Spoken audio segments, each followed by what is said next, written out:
Hello, my name is Nursan Al-Gari. I'm the animator of this video presentation. Me and my team are here today to talk about a psychologist and a behaviorist named Fred Keller.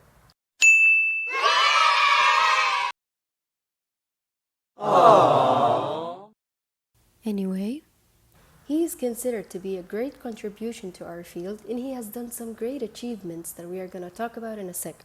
But before we get into it, let me just start by introducing my amazing team, Hiba Alsharif, Maria Carberry, and Claire Davis. And apparently Fred himself. Let's start by his early life and education. Hi everyone, my name is Maria Carberry, and I will be talking about the early life and education of Fred Keller. So starting with Fred Keller's early life, he was born on January 2nd in 1899 in Rural Grove, New York.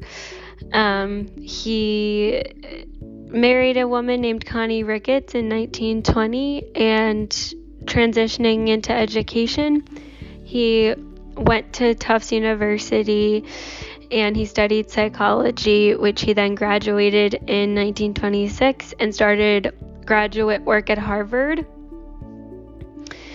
He obtained a teaching position after Harvard at Colgate University.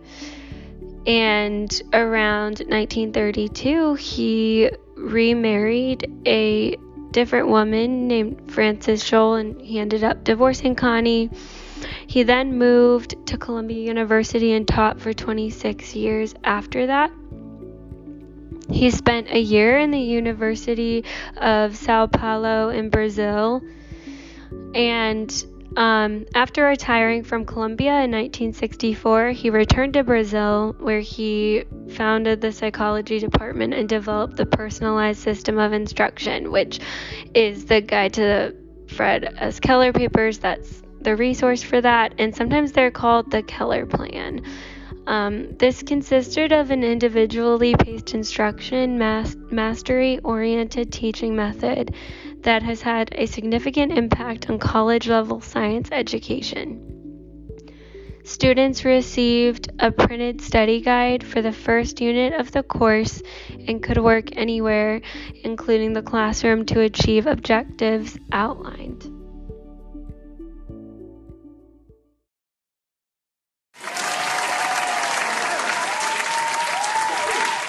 Hello, my name is Hiba Alsharif. Today I will discuss Fred Keller's contribution to the field and how his contributions affect the way of teaching.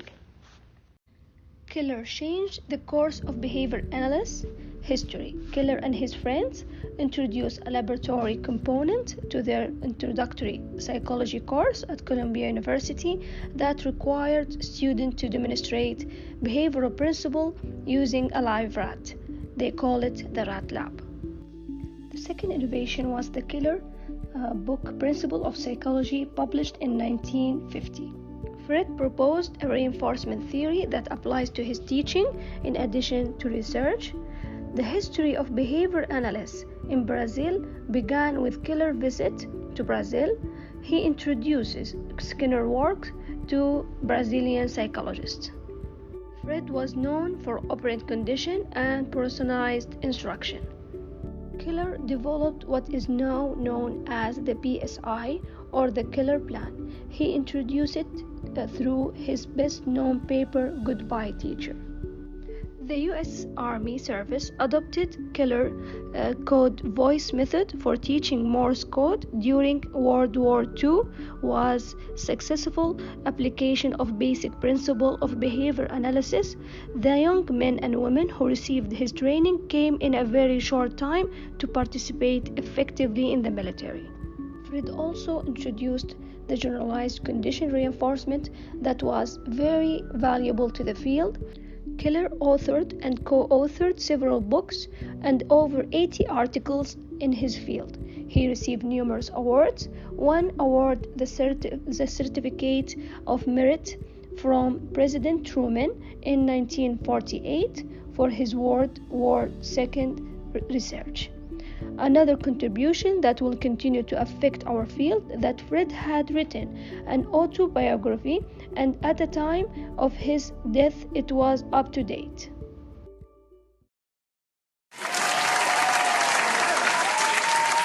Hi everyone, my name is Claire Davis, and I'm going to talk about Fred Keller and how his research is still relevant in the field today.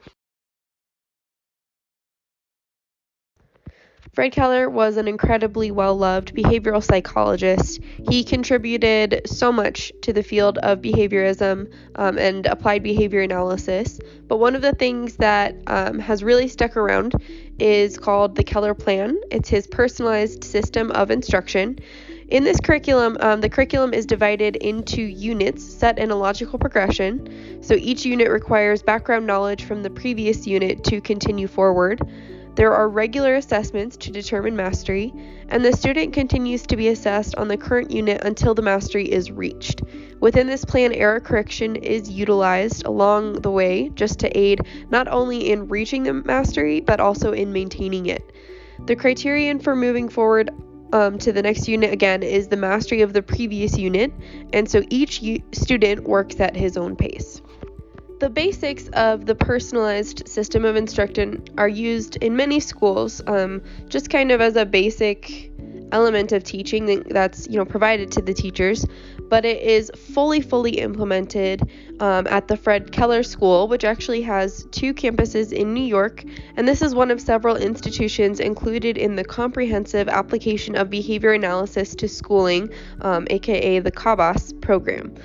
Many students within this program have mild to severe educational disabilities, and the program is based on the progress of each individual student. So the instruction is provided during one-on-one, group, and independent activities. They really focus on academic literacy, contingency management, problem solving, and using an enlarged community of reinforcers.